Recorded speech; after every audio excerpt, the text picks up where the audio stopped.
Dans sa maison de retraite, cette résidente se prépare à une consultation de télémédecine avec son généraliste. Bonjour Madame Jana. La tension et les constantes ont été prises par l'infirmière, mais le stéthoscope, lui, est connecté à la maison médicale, distante de plusieurs kilomètres, pour un examen du cœur en direct. On entend très bien le mot de cœur. Je trouve ça merveilleux.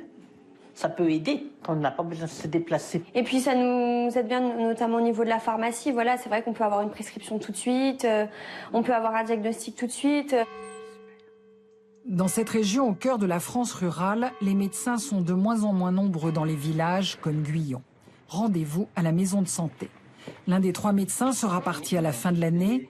Avec 500 patients absorbés, la télémédecine peut être utile. Ce patient a une lésion à la jambe. Il suffit d'une photo et d'un dossier transmis sur un site spécifique à un dermatologue. La réponse arrive dans la semaine avec un rendez-vous.